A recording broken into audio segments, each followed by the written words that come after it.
welcome back to my English lesson video. Today's lesson we are going to learn about news item text. Apa sih news item text itu? Jadi pernah nggak sih kalian membaca berita baik di media cetak ataupun media online? Nah, berita yang ada di media cetak maupun media online itu adalah contoh dari news item atau teks berita. Selain itu, nggak hanya yang ada di media cetak maupun media online, berita yang kita lihat, kita dengarkan, yang dibacakan oleh seorang news anchor atau pembaca berita baik di televisi maupun radio itu juga termasuk salah satu contoh dari news item.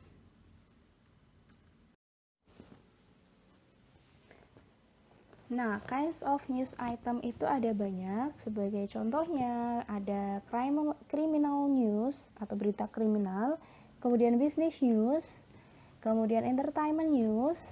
Entertainment news itu biasanya menceritakan atau memberitakan mengenai hal-hal yang ada dalam dunia entertainment. Jadi biasanya berisi berita-berita mengenai artis-artis, kemudian penyanyi atau siapapun yang berkecimpung di dunia hiburan. Kemudian sport news biasanya berita tentang olahraga. Atau international news itu biasanya berita yang ada di luar negeri, bukan berita yang terjadi di Indonesia, biasanya terjadi di luar negeri. Itu beberapa contoh dari jenis-jenis news item. Tentu masih lebih banyak dari yang disebutkan di sini jenis-jenis dari news item. Mungkin nanti kalian bisa mencari sendiri jenis-jenis dari news item. Terus penjelasannya apa sih? Pengertiannya apa sih news item itu? Kemudian purpose-nya apa sih? Kita akan bahas. Pertama, definition-nya, pengertiannya. News item is a text that tells an information of event or newsworthy event of the day.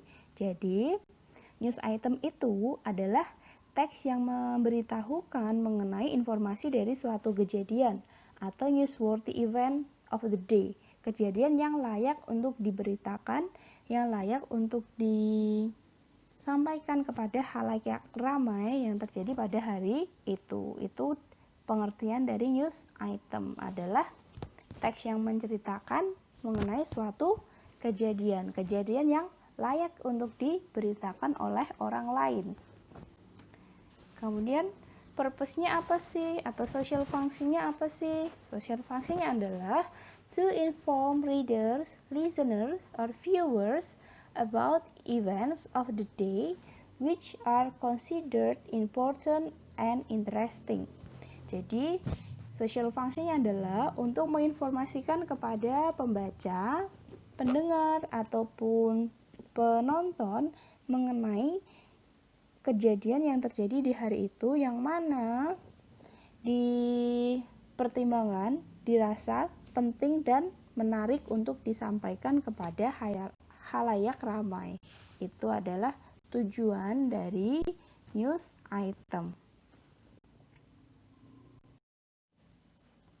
Nah, selanjutnya kita akan membahas structure of the text atau struktur dari news item. Yang pertama ada headline of the news. Headline ini biasanya berupa judul dari sebuah berita. Biasanya ketika kalian membaca sebuah berita di media cetak ataupun media online, itu kan ada paling atas sebuah berita itu biasanya ada judul yang tercetak besar dan tercetak tebal, itu yang disebut sebagai headline of the news. Kemudian bagian selanjutnya adalah newsworthy events. Newsworthy event ini biasanya recount the event in summary form atau menceritakan kembali kejadiannya dalam bentuk ringkasan, summary form. Jadi di newsworthy event ini yang ada di paragraf pertama ini biasanya hanya menceritakan kembali kejadian dalam bentuk ringkasan. Berarti belum disampaikan secara terperinci. Itu yang ada di newsworthy event. Selanjutnya, background events. Di background event ini, elaborate the event and answer WH questions. Baru Kalau tadi di newsworthy event itu menceritakan secara ringkas, di bagian ini, background event ini akan mulai mengelaborate atau memperinci, menjabarkan dari kejadian yang ingin disampaikan. Dan di bagian ini juga bisa menjawab WH question atau pertanyaan 5W1H, yaitu who, siapa yang terlibat, kemudian what is it, apa yang terjadi, kemudian why it happened, kenapa bisa terjadi, where, kapan kejadiannya, where, di mana kejadiannya, kemudian when, kapan kejadiannya, dan how, bagaimana bisa terjadi. Itu biasanya ada di background events. Kemudian terakhir ada sources atau sumber. Sumber ini biasanya berisi statement or opinion for someone who involves in the event or knows the chronology of the events. Jadi di bagian sources ini biasanya berisi pendapat atau opini mengenai seseorang yang terlibat dari sebuah kejadian atau seseorang yang tahu mengenai kronologis dari sebuah kejadian. Misalnya ketika terjadi sebuah kecelakaan. Nah, itu biasanya kan ada polisi atau korban atau mungkin saksi mata yang diwawancarai. Nah, itu namanya sources, sumber, narasumber dari sebuah berita. Untuk sources ini, sumber ini sendiri biasanya tidak hanya berupa statement atau opinion dari seseorang, bisa juga diambilkan dari sumber media cetak lain berupa artikel, kemudian hasil riset, kemudian hasil penelitian, atau sumber media cetak lainnya. Jadi tidak hanya berupa statement atau opinion dari seseorang, tapi boleh sumber dari artikel atau media cetak lain. Itu struktur dari news item. Selanjutnya kita akan membahas mengenai contoh dari news item. Well students, berikut adalah salah satu contoh dari news item. Berita ini saya ambil dari The Jakarta Post. Berita ini berjudul Three Ministry Offices in Jakarta Become Hotbed of Coronavirus Contagion. 3 kantor kementerian di Jakarta menjadi tempat penularan virus corona. Judul ini termasuk ke dalam headline atau title atau judul dari berita. Judul berita ini, headline ini biasanya berisikan apa yang akan dibahas dalam berita tersebut. Jadi nanti berita ini akan membahas mengenai kantor kementerian di Jakarta yang telah menjadi tempat penularan virus corona. Kita lanjut ke paragraf berikutnya. Paragraf pertama ini masuk ke dalam newsworthy event. Newsworthy event berisi mengenai summary form atau bentuk ringkasan dari berita, ringkasan dari apa yang ingin dibahas dalam berita tersebut. Newsworthy event-nya ini yaitu Three Ministerial Offices in Jakarta have become a hotbed of COVID-19 transmission, emerging as the largest virus cluster in the country's government and commercial hub, according to the latest official record. 3 kantor kementerian di Jakarta telah menjadi tempat penularan COVID-19. Muncul sebagai kelompok virus terbesar di pusat pemerintahan dan pusat komersil menurut catatan resmi terbaru. Jadi nanti berita ini akan membahas mengenai kantor-kantor kementerian yang telah menjadi klaster atau kelompok penularan virus COVID-19 di Jakarta. Kita lanjut ke paragraf kedua. Paragraf kedua ini sudah termasuk ke dalam background event. Dalam background event ini mulai elaborate atau menguraikan atau menjabarkan tadi yang sudah disampaikan di newsworthy event serta headline-nya. Di newsworthy event ini sendiri juga nanti akan menjawab mengenai WH question atau pertanyaan 5W1H, yaitu what, apa yang terjadi, who, siapa yang terlibat, kemudian where, di mana, when, kapan, why, kenapa bisa terjadi, dan how, bagaimana itu bisa terjadi.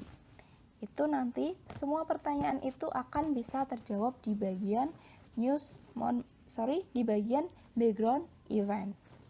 Paragraf kedua di sini menjelaskan data published by Jakarta Administration show that the Transportation Ministry has 319 confirmed cases as of Wednesday, the highest among other clusters across the capital, including government offices, private companies, traditional market, and houses of worship. Data yang diterbitkan oleh Pemprov DKI Jakarta menunjukkan Kementerian Perhubungan memiliki 319 kasus yang dikonfirmasi hingga hari Rabu, tertinggi di antara klaster lain di ibu kota termasuk kantor pemerintahan, perusahaan swasta, pasar tradisional, dan rumah ibadah. Seperti tadi yang sudah disampaikan bahwa di background event akan mulai mengelaborate atau menguraikan apa yang sudah disampaikan di bagian newsworthy event. Jadi di paragraf ini mulai menjelaskan kantor mana saja yang menjadi klaster terbesar penularan virus corona di Jakarta. Yang pertama ada kantor Kementerian Perhubungan, Transportation Ministry, yang mempunyai 319 kasus yang terkonfirmasi hingga hari Rabu. Paragraf selanjutnya ini masih termasuk ke dalam background event.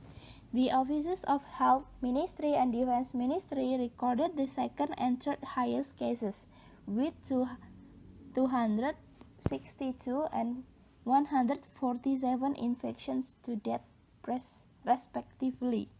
The Corruption Eradication Commission or KPK, the Food and Drug Monitoring Agency or BPOM, and Jami Taman Sari Malls in West Jakarta have also recorded some of the highest numbers of COVID-19 cases with 116, 89, and 80 cases respectively.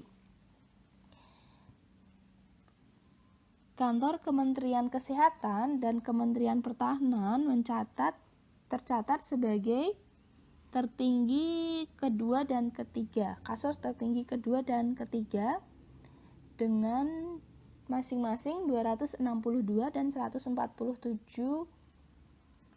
infeksi hingga saat ini. Kemudian Komisi Pemberantasan Korupsi, Badan Pengawas Obat dan Makanan atau BPOM, dan Masjid Jami Taman Sari di Jakarta Barat juga mencatatkan kasus COVID-19 tertinggi, masing-masing 116, 89, dan 80 kasus. Di paragraf ini masih menjelaskan mengenai kantor-kantor mana saja yang menjadi, kantor kementerian mana saja yang menjadi klaster tertinggi penularan virus corona di daerah DKI.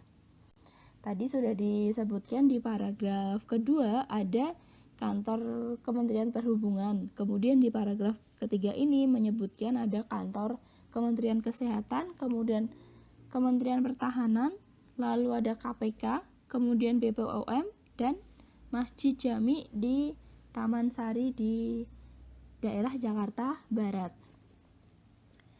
Kemudian paragraf selanjutnya, home to over 10 million people, Jakarta is Indonesia's COVID-19 epicenter. The city saw an additional 1,253 cases on Thursday alone, bringing its overall tally to 74,989 as of Thursday, or around a quarter of the country's total 291,182. Rumah bagi lebih dari 10 juta orang, Jakarta adalah pusat COVID-19 di Indonesia. Kota ini memiliki 1.253 kasus tambahan pada hari Kamis saja, hingga perhitungan keseluruhan menjadi 74.989 pada hari Kamis, atau sekitar seperempat dari total 291.182.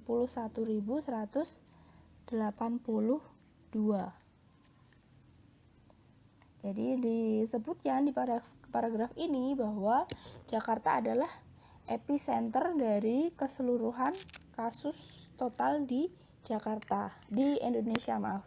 Di Jakarta sendiri ini pada hari Kamis disebutkan terdapat 1.253 kasus tambahan dari keseluruhan total di kasus di Jakarta, yaitu 74.989.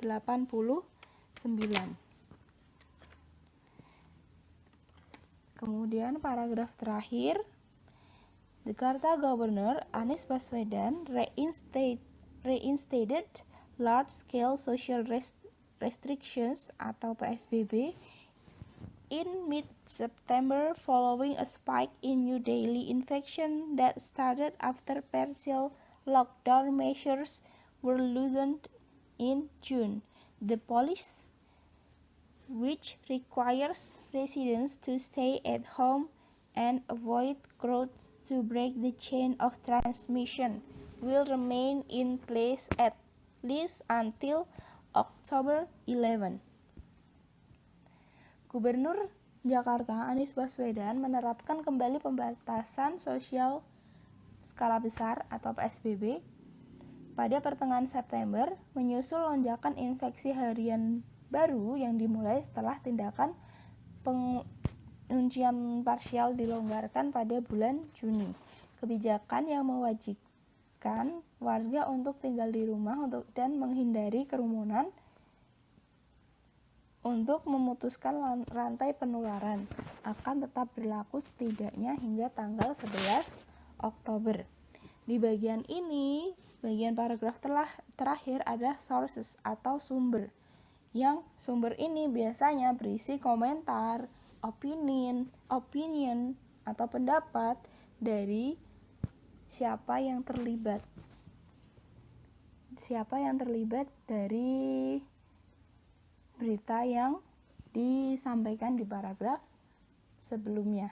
Di sini sumbernya adalah Gubernur dari DKI Jakarta, yaitu Anies Baswedan.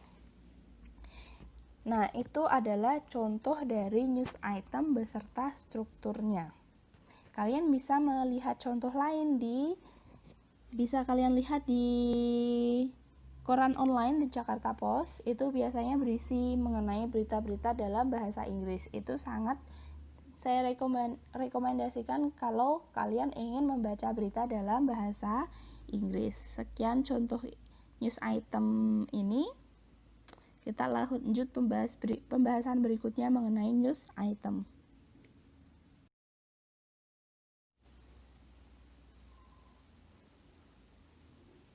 I think that's all for this material. Thank you for watching my video. Terima kasih sudah menyimak video pembelajaran kali ini. Sampai jumpa di video pembelajaran selanjutnya. Jaga diri, semoga tetap sehat selalu di rumah dan jangan lupa memakai masker ketika keluar rumah.